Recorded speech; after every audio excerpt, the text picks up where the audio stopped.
Piper Donovan. Welcome to my channel, or welcome back if you are one of my subbies already. I hope that you guys have enjoyed your holidays and enjoying spending time with your family and your loved ones, because Lord knows we need it in this year of 2020. We're gonna finish it out with a bang regardless of what's been going on. I just pray that everyone ends their year beautifully. So yeah, make sure you give this video a thumbs up if you like it, and make sure you obviously have to hit that subscribe button below and that notification button so you can see my posts and my videos, because I promise I will be more active. I know I said that every time that I make a video, but for real, y'all, it's been a lot going on within these last 4 years. If you don't follow me on social media, which I don't really speak about stuff on social media, but kind of just looks like I've disappeared if you were to look on YouTube. But the last 4 years have been a blessing and also just a disaster all in one. I don't want to say a curse because I don't, think it was a curse, but it's just been a blessing and a disaster in a sense. Right around that time that I had stopped recording, I had just gotten out of a toxic and abusive relationship that I don't really want to speak on. For one, because I've already took my time to heal from it, and two, the person that I was with is no longer here with us. So I just feel like, it's just better to just keep it, whatever, and just let it go. But yeah, with that being said, after that, I feel like I just rushed into it, but I'm just excited to be back on here. After that, if you don't know, I moved to London. And I was there for quite some time. So a lot of people just wanted to know why I moved to London, what it was like, just different questions that I've gotten from people. So I just wanted to come on here and answer a couple questions, and just give my experience of living in a different country. And yeah, so let's get into it. After we've already been getting into it, we're gonna get into it some more. So yeah, the end of, I'll start with mid 2017. I had went over there to go visit for a little bit, and I have some family from there and also friends, and I went this particular time to go for a graduation, and it was summertime. It was so great and so hot. If you are from the UK, you know that this particular summer was steaming. Okay, it was boiling. It was just fans, and in the UK there's no central air, so I'm sure maybe at some facilities, but most like housing units and most places do not have central air. So people were like freaking out. People were going in stores buying fans. Fans were selling out of stores. People were walking around with their shirts off, like in certain places, just passing out. It was hot. Now me, I'm from Atlanta, so that's nothing to me. I ate it up. It was whatever. But people from there, it typically doesn't get more than like 75 degrees in the summertime. Maybe 77. It doesn't really get hot, so people were just like freaking out. But this one particular summer, I had went for graduation, and I had seen friends, one particular friend that I've been in touch with since we were like 11. We met in Jamaica, and we've just kept in contact ever since. And so it was pretty good to see her after so long, and it was crazy because people were so shocked that we still kept in contact. So we went out, had dinner. I seen her sister, her family, and it was just really cool to catch up, and just for her to like show me around, because I had such a good time. So after that, I was like, I was just sold. I've always wanted to go to the UK since I was little, specifically London. So I was just sold, honey. I was like, okay, you know what? I gotta figure this out because I'm moving. So it wasn't really like, anything to it here. If you know me, you know I do not like Atlanta. It's just, there's different things. There's different aspects that I like. I like that Atlanta is more entrepreneurial in that aspect compared to the UK, where it's more 9 to 5 and going to uni is like doing it the right way. So I like that aspect of it, but other than that, I'm so tired of this place. Like, if I don't see it for at least a year or two, I would totally be fine. I would not miss it whatsoever. But yeah, so with that being said, I had started hustling up. I was working in a nail salon that my family owned at the time, and then I was also bartending. So I was, you know, stacking my coins, putting it together, and when I finally got the money to get a plane ticket, I did that first, and I was like, okay, bet. I got my plane ticket money. I kind of just stepped head on first, or whatever the phrase is. I just kind of just went with it. I didn't really have a plan. I'm an Aquarius. We're very just whatever. We just go spare at the moment type. It depends though. It depends on the situation. Sometimes we can think stuff out logically, and sometimes we're just like, fuck it, let's do it. But I had bought my ticket, which wasn't expensive at all. I probably got it for like $400 round trip but I had to fly out of New York to the UK because it was a lot cheaper. So if you ever go into overseas, I would say that you should fly out of New York. 100% way cheaper. So I think my flight from here, from Atlanta, was about $100 maybe to New York, and then after that it was, so I'd say in total it's probably like $500, which is not bad going to a different country. So I bought my ticket, and I had bought it for 6 months in advance. And yeah, so I think after I did that, I went and got my Airbnb. I booked it for like a month just to make sure that I would like it, because I wasn't gonna know how I was gonna enjoy living there, because that's different. When you're visiting, it's different from actually living there. So I was like, you know, I'll just book a Airbnb for a month just to see if I like it. And I did that. So yeah, when I got there, or when I got to New York, I was just kind of like, okay, well, I'm doing this. I ended up leaving on Halloween of 2017, and I was on the plane like so geeked. I was like enjoying my food. You know, when you do overseas flights, they give you food and wine and all that stuff. I was just enjoying it, honey. I was having a feast. I was eating good. I was drinking, having some champagne. It was a celebration, you know. Not a lot of people my age or period just up and just go to a different country. So like I said, I had already had friends over there. So when I got there, you know, it wasn't like I was by myself, which is a plus. So I had gotten there, but my friends I started off in Romford, which it was okay, but the Airbnb lady was super, super sweet, and I felt really comfortable.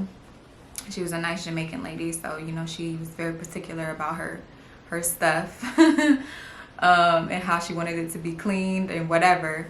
So yeah, I did that, and I stayed there for a month. My friends were a little bit far from me, but they would come see me. I was well acquainted with the train by that point. Not to mention, the first time that I went, I got lost because instead of using my phone, they had given me like this paper, like with all the different like routes or whatever. And compared to Atlanta, we just have up, down, side, side, like north, south, east, west, 4 lines. That's it. I'm gonna put in a picture. It's a lot like New York train system. So when I saw, I was just kind of like overwhelmed. This is the first time I went to visit, and I was just like by myself. So I was like, fuck. I had gotten lost, but eventually I, you know, found my way back home. And then when I went the second time, I had remembered that I can look everything up on my phone, like maps. So I was like, okay, I'm good. Like, I'm gonna be able to get around. It was a breeze. I was able to get around like I was from there for real. So I was like, okay, this is easy breezy, lemon squeezy. So every day I was just, you know, I thought it was like Atlanta. Well, when I got there, I'll say this. It was a little bit easier for me to get in because I already knew people here. I've had friends here, and I have, well, there, and family. So when I went to customs, they were like, you know, they're real like hands-on, asking you questions like, what are you doing over here? How much money do you have? And this, that, and the third. And I told them all that stuff, and I was like, well, you know, I'm here to visit family, and I have this much saved. And she was like, okay, whatever. And then they eventually let me in. You can't let them see you sweat, because then they're gonna be like, why are you here? They're already like, why are you here for 6 months? Like, that doesn't make any sense. So I was like, yeah, I'm just, you know, here to see family, which is not a lie. So then I got there. I had called my friends and let them know that I was there. I was staying at my place. And I was just thinking it was a lot like Atlanta, that I would be able to just hustle up some money, which I was. Actually, I'll say that I was. I'm not gonna lie. I was at the end. So in the beginning, you know, it was a struggle trying to find a job, because they're so strict over there about illegal working. You know, here in America, they say that they're strict, but it's so many people that it's not as strict compared to the UK. So they really crack down on that. And then, you know, I'm coming in there with an American accent. They automatically, it's a red flag. So I remember I was at this one nail salon where I was apprenticing, and a lady, like a code enforcer, had come in and, you know, was like, yeah, who are you? And she was like, oh, she's just training. Luckily, they didn't ask me any more questions. She was answering all the questions for me, but I was just like, oh, fuck. Oh fuck, I was so nervous. So yeah, I ended up not working there though, and I ended up going later on. I started working at a restaurant where I could get cash in hand. So after my Airbnb was up, I had the shit experience of hosteling, because Airbnbs were expensive, and I can only afford at that time to pay for hostels, because they let you pay like day by day little amounts, or like week by week. So I was like, okay, cool, I can do that. So man, my hosteling experience, I feel like as a female it's already intense, but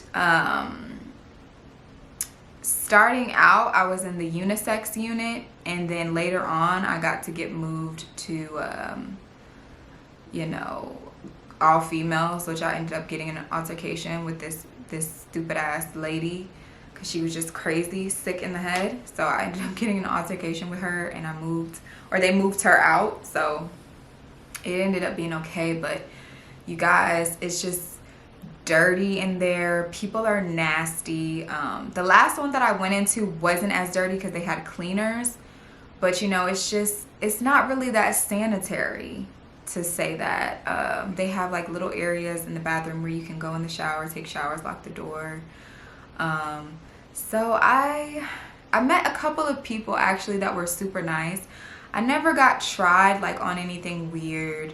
Nobody really was like just a creep, but I just will say that you got to be careful. Looking back at it, I would never want my daughter to be in a hostel, because it's just kind of creepy, you know what I'm saying? But yeah, it was a very interesting experience. And when I had told people, they were like, oh my god, no, that, what the fuck? So no, I ended up staying with one of my friend's sisters for a while, because I was just kind of getting on with it. I was just kind of like, whatever. But she was like, I don't like that. So I stayed with her for a little bit. God bless her, she let me stay with her.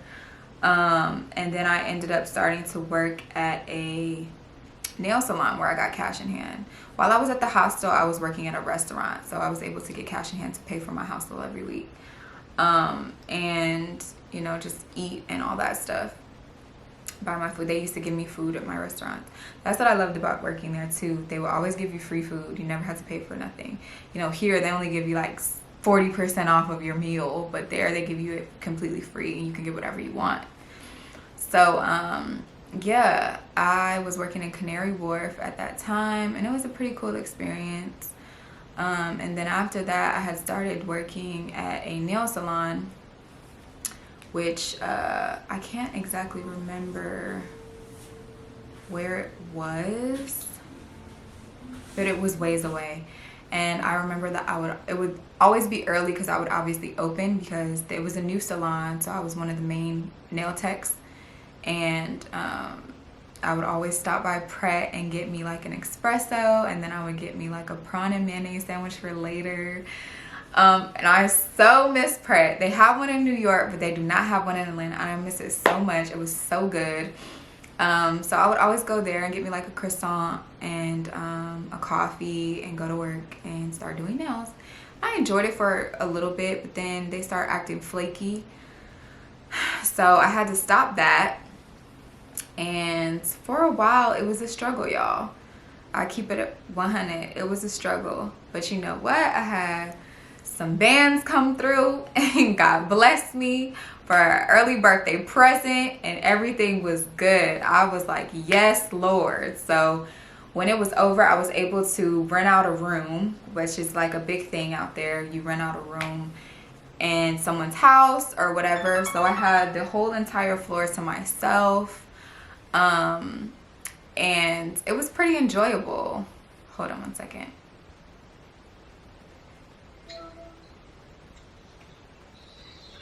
Oh, my bad. I told you, just call me and tell me. Okay. You get some lint roll in the bathroom, too. Okay, bye.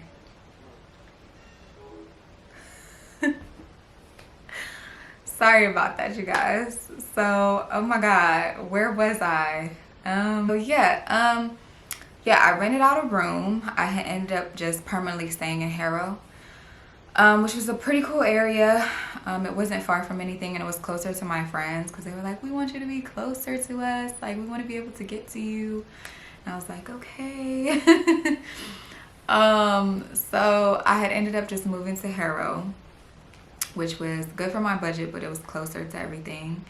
And yeah, so after that, I could kind of just relax after that. After that money came through, I could just chill out, you know what I'm saying?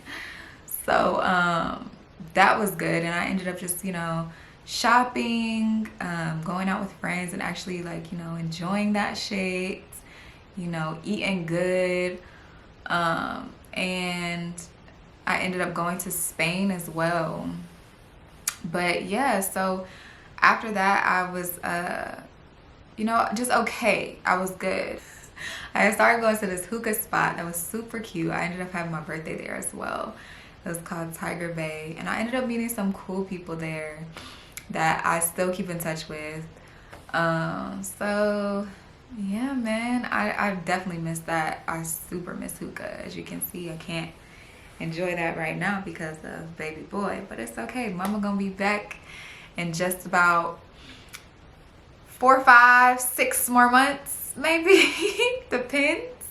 But yeah, after that, I had ended up saving up some money. Well, yeah, I guess you can say saving up some money. I just ended up going to Spain to see my stepsister, and I have some family over there, so I ended up going to see her, which it was kind of hectic getting back in the country because I'm not from here. So they have different laws, and I don't think he quite understood what I was trying to say. But he ended up letting me back through, God's grace. So yeah, after I got back, I was just able to chill, y'all, and I did that until April. And you know, I just made a lot of friends that I'll be in touch with forever, that I'll probably have for a lifetime. It was just an amazing experience. We had some crazy times, so many different stories. So many different stories, man, I tell you. Yeah, we had a good time, and I would not trade it for the world. If anything, I wanted to go back so bad, but you know, certain circumstances as far as coronavirus, I wasn't able to go this year. I was reaching to go in March of last year, so I didn't get to do that, but you know, it's all good. You know, once this thing is over, I'll be able to go, and now I can have people to bring with me. man and baby. So yeah, that's really what I've been up to. And after I got back, I was just hustling and working, getting my money back up, and I got my apartment. You know, we ended up moving in together. We have a son on the way, and it's just really exciting. Like 2020 was crazy, but it was lit at the same time. I would not change anything for the world. I'm super excited for the years to come. Super excited for next year because my baby is going to be here. I cannot wait for him to be here. I always see people with their babies, and I just be like, I can't wait for my son to get here. I just want to kiss on him and see his face. But yeah, that's really it, you guys. I haven't really been up to much, but that was my experience, to say the least, of living in a different country. I just say, do your research. Don't just jump into things. Make sure you stack that paper, honey. And if you don't know how to stack it, make sure you know how to get it to survive, because you got to at the end of the day. So yeah, I just say, just do your research. But I also say, if you are young, travel. Get out there and travel and have fun, because it is the best. And yeah, y'all, if y'all wanted to know any more story times or whatever, I'm gonna get into that. My camera is dying, so I'm going to go ahead and get off this thing. It says that I've been talking too much, but like I said, hit that like button, give it a thumbs up. Also hit that subscribe button below and that notification button, and I will see you guys later. I promise I got so much for y'all, so much to talk about, and I hope that you enjoyed, and I will see y'all later. Bye.